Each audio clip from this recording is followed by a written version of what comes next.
കോഴിക്കോട് വടകര ഓർക്കാട്ട് ഏരിയയിൽ ഗണപതി ക്ഷേത്രത്തിന്റെ ഭൂമി കയ്യേറി ശൗചാലയം പണിയാൻ പഞ്ചായത്തിന്റെ ഗൂഢനീക്കം. ആർഎംപിയുടെ പിന്തുണയോടെ മുസ്ലിം ലീഗ് ഭരിക്കുന്ന പഞ്ചായത്തിനെതിരെ ഭക്തജന പ്രതിഷേധം ഇരമ്പുന്നു. ഒരു കാരണവശാലും പഞ്ചായത്തിന്റെ നടപടി അംഗീകരിക്കാനാവില്ലെന്ന് ഭക്തജനങ്ങൾ. വലിയ പ്രതിഷേധമാണ് പ്രദേശത്ത് നിന്ന് ഉയരുന്നത്. വടകര ഓർക്കാട്ട് ഏരിയയിൽ ഗണപതി ക്ഷേത്രത്തിന്റെ ഭൂമി കയ്യേറി ശൗചാലയം പണിയാനാണ് ആർഎംപി പിന്തുണയോടെ മുസ്ലിം ലീഗ് ഭരിക്കുന്ന പഞ്ചായത്തിന്റെ നീക്കം. 2023 പഞ്ചായത്തിന്റെ നേതൃത്വത്തിൽ കയ്യേറ്റ ശ്രമം ആദ്യമുണ്ടാകുന്നത്. ഭക്തജനങ്ങൾ ഇടപെട്ട് കയ്യേറ്റം തടഞ്ഞിരുന്നു. അപ്പോഴേക്കും അന്നത്തെ ഭരണസമിതിയുടെ ഒത്താശയോടെ ക്ഷേത്രത്തിന്റെ ഭൂമി വ്യാജരേഖകൾ ചമച്ച് പഞ്ചായത്ത് സ്വന്തമാക്കിയിരുന്നു. ഭൂമി ആസ്തി രജിസ്റ്ററിൽ ചേർത്ത് സർക്കാർ ഭൂമിയാണെന്ന് വരുത്തി തീർത്തിരുന്നു. എന്നാൽ ഭൂമിയുടെ ഉടമസ്ഥാവകാശം അടക്കമുള്ള രേഖകൾ ഹാജരാക്കാൻ പഞ്ചായത്തിന് കഴിഞ്ഞിട്ടില്ല. പിന്നീട് ഭക്തർ നടത്തിയ അന്വേഷണത്തിൽ കോഴിക്കോട്ടെ ആർക്കൈവിൽ നിന്ന് ക്ഷേത്രവുമായി ബന്ധപ്പെട്ട ചില രേഖകൾ ലഭിച്ചു. സ്ഥലം ഓർക്കാട്ടേരി ഗണപതി ക്ഷേത്രത്തിന്റെ ഭൂമിയാണെന്ന് കണ്ടെത്തുകയും ചെയ്തു. പരമ്പരാഗതമായി വർഷങ്ങളായി ക്ഷേത്രത്തിന്റെ സ്വത്തായിട്ടുള്ള ഈ കച്ചേരി മൈതാനം 2014 കൃത്രിമ രേഖ ഉണ്ടാക്കിക്കൊണ്ടാണ് പഞ്ചായത്തിന്റെ ആസ്തിയായിട്ട് രേഖപ്പെടുത്തിയത് എന്ന് മനസ്സിലാക്കാൻ വേണ്ടി സാധിക്കുകയാണ്. ആ ആസ്തി രേഖയിൽ ഉൾപ്പെട്ടിട്ടുണ്ടെങ്കിലും അതിന് ബേസായിട്ട് വേണ്ട, അടിസ്ഥാനമായിട്ട് വേണ്ട യാതൊരുവിധ രേഖയും പഞ്ചായത്തിൻ്റെ കയ്യിലില്ല.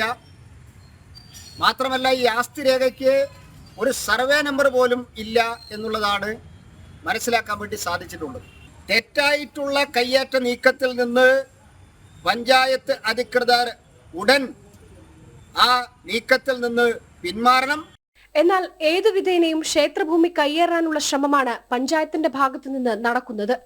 പഞ്ചായത്തിന് കീഴിൽ ഒഴിഞ്ഞുകിടക്കുന്ന മറ്റനവധി സ്ഥലങ്ങൾ ഉണ്ടായിട്ടും ക്ഷേത്രഭൂമിയിൽ തന്നെ ശൗചാലയം പണിയണമെന്ന വാശിക്ക് പിന്നിൽ മറ്റു പലരുമുണ്ടെന്ന് ഭക്തജനങ്ങൾ ഉറപ്പിച്ചു പറയുന്നു. ക്ഷേത്രഭൂമി നേടിയെടുക്കാൻ ലക്ഷദ്വീപ സമർപ്പണമടക്കം ഭക്തരുടെ ഭാഗത്തു നിന്ന് ഉണ്ടായിരുന്നു. നിലവിൽ ക്ഷേത്രവുമായി ബന്ധപ്പെട്ട കേസ് കോടതിയുടെ പരിഗണനയിലാണ്. കോടതിയിൽ നിന്ന് നീതി ലഭിക്കുമെന്ന പ്രതീക്ഷയിലാണ് ഭക്തജനങ്ങൾ. ജനം, കോഴിക്കോട്. അനഘ ഹർഷൻ ചേരുന്നുണ്ട്. അനഘ, ഈ ക്ഷേത്രഭൂമിയിൽ തന്നെ ശൗചാലയം പണിയണം എന്നൊരു നിർബന്ധ ബുദ്ധി പഞ്ചായത്ത് അധികൃതരുടെ ഭാഗത്ത് നിന്നും ഉണ്ടാകുന്നുണ്ടോ? കാരണം ഇത്രയും അധികം സ്ഥലമുണ്ടെങ്കിലും ഒരു ക്ഷേത്രഭൂമിയിൽ തന്നെ ഇത്തരം ശൗചാലയം കെട്ടുക എന്ന് പറയുന്നത് ഒരു വലിയ സമൂഹത്തിനെ അവഹേളിക്കുന്നതിന് തുല്യമല്ലേ? തീർച്ചയായും. അതായത് ഒളിഞ്ഞും തെളിഞ്ഞും ഹൈന്ദവാചാരങ്ങൾക്കും അനുഷ്ഠാനങ്ങൾക്കുമെതിരെയുള്ള അതിക്രമങ്ങൾ തുടരുകയാണ് എന്നതിന്റെ ഏറ്റവും ഒടുവിലത്തെ ഉദാഹരണമാണ് വടകര ഓർക്കാട്ടേലിയിൽ നടന്നിരിക്കുന്ന ഈ ഒരു സംഭവം. വടകര ഓർക്കാട്ടേലി നഗരമധ്യത്തിലാണ് ശിവഭഗവതി ക്ഷേത്രമുള്ളത്. ആ ക്ഷേത്രത്തിനോട് ചേർന്ന് ഒരു കച്ചേരി ഗ്രൗണ്ട് ഉണ്ട്. ആ ഗ്രൗണ്ടിലാണ്, അത് ഗണപതി ക്ഷേത്രം സ്ഥിതി ചെയ്തിരുന്ന ഒരു ഗണപതി ക്ഷേത്രത്തിന്റെ ഭൂമിയാണ്. ആ ഭൂമിയിലേക്കാണ് ഒരു സുപ്രഭാതത്തിൽ ആർഎംപി പിന്തുണയുള്ള മുസ്ലിം ലീഗ് ഭരിക്കുന്ന പഞ്ചായത്ത് എത്തുകയും ആ ഭൂമി കയ്യേറിക്കൊണ്ട് അവിടെ പഞ്ചായത്തിന്റെ പൊതു ശൗചാലയം പണിയാനുള്ള ഒരു നീക്കം പഞ്ചായത്തിന്റെ ഭാഗത്ത് നിന്ന് ഉണ്ടാകുന്നത്. ആ സമയത്താണ് ഇത് പഞ്ചായത്തിന്റെ ഭൂമി എങ്ങനെയായി എന്നൊരു ചോദ്യം ഭക്തജനങ്ങളുടെ ഇടയിൽ നിന്ന് ഉണ്ടാകുന്നത്. കാരണം അത് ക്ഷേത്രത്തിന്റെ ഭൂമിയാണ് എന്ന് ഭക്തർക്ക് കൃത്യമായി ധാരണയുണ്ടായിരുന്നു. പക്ഷെ അപ്പോഴും പഞ്ചായത്ത് അവിടെ വാദിച്ചു ഇത് പഞ്ചായത്തിന്റെ സർക്കാരിന്റെ ഭൂമിയാണ് എന്ന്.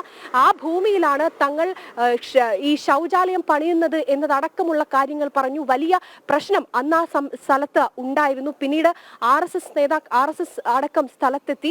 ഈ RSS പ്രവർത്തകർക്കെതിരെ പഞ്ചായത്ത് കേസ് കൊടുക്കുകയും അടക്കം ചെയ്തിരുന്നു. പിന്നീട് ഈ അമ്പലവുമായി ബന്ധപ്പെട്ട ഭക്തജനങ്ങൾ തന്നെ നേരിട്ട് ഈ വിഷയത്തിൽ ഇടപെടുകയും ക്ഷേത്രവുമായി ബന്ധപ്പെട്ട രേഖകൾ കണ്ടെത്തുകയും ചെയ്തു. ആ രേഖകളിലൊക്കെ തന്നെ കൃത്യമായി ഇത് ഭഗവതി ക്ഷേത്രത്തിന്റെ ഭൂമിയാണ് എന്ന് കണ്ടെത്തുകയും ചെയ്തു. അപ്പോൾ പോലും ഈ പഞ്ചായത്തിനോട് ഭക്തജനങ്ങൾ കൃത്യമായി ചോദിക്കുന്നുണ്ട്, ഇത് സർക്കാരിന്റെ അല്ലെങ്കിൽ മുസ്ലിം ലീഗ് ഭരിക്കുന്ന നിങ്ങളുടെ പഞ്ചായത്തിന്റെ ആണെങ്കിൽ എന്തുകൊണ്ട് നിങ്ങളുടെ ഈ ഭൂമിയുമായി ബന്ധപ്പെട്ട രേഖകൾ നിങ്ങളുടെ കൈവശമുണ്ടോ എന്ന് ചോദിക്കുന്നുണ്ട്. പക്ഷെ ആ ഒരു രേഖ പോലും ഹാജരാക്കാൻ പഞ്ചായത്തിന് കഴിഞ്ഞിരുന്നില്ല. പക്ഷേ ആസ്തി വികസന രേഖകളിൽ ഉൾപ്പെടുത്തിക്കൊണ്ട് ഇത് സർക്കാരിന്റെ ഭൂമിയാക്കി മാറ്റാനുള്ള ഒരു നീക്കം നടന്നിരുന്നു. അതിന് ഈ മുൻപ് ക്ഷേത്രം ഭരിച്ചിരുന്ന ക്ഷേത്ര ഭരണസമിതിയുടെ ഒത്താശ കൂടി ഉണ്ടായിരുന്നു. അത് മുതലെടുത്തുകൊണ്ടാണ് ക്ഷേത്രഭൂമി കൃത്രിമ വഴികളിലൂടെ സ്വന്തമാക്കാൻ മുസ്ലിം ലീഗ് ഭരിക്കുന്ന പഞ്ചായത്ത് ശ്രമിച്ചത്.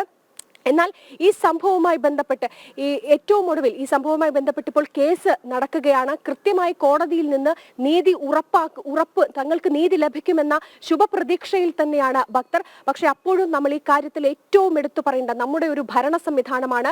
എല്ലാ ജനങ്ങളുടെയും വോട്ട് കിട്ടി അധികാരത്തിലേറുന്നവരാണ്. അവരുടെ ഭാഗത്തു നിന്നാണ് ഒരു ഹൈന്ദവന്റെ അല്ലെങ്കിൽ അവരുടെ ആചാരവുമായി ബന്ധപ്പെട്ട് അവന്റെ വികാരം വ്രണപ്പെടുന്ന രീതിയിലുള്ള ഒരു നീക്കം ഉണ്ടായിരിക്കുന്നത്.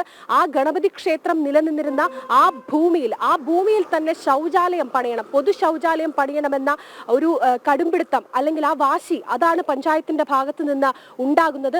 ആ വാശിക്ക് പിന്നിൽ ആരാണ്? അതാണ് നമുക്ക് ഇനി അറിയാനുള്ളത്. എന്തായാലും ഭക്തജനങ്ങളുടെ ഭാഗത്ത് നിന്ന് വലിയ പ്രതിഷേധമുണ്ട്. നഖശികാന്തം ഈ വിഷയത്തിൽ പഞ്ചായത്തിനെ എതിർക്കും. ശരി, കോഴിക്കോട് നിന്ന് അനഘ കർഷനാണ് തത്സമയ വിവരങ്ങളും ദൃശ്യങ്ങളുമായി ചേർന്നത്.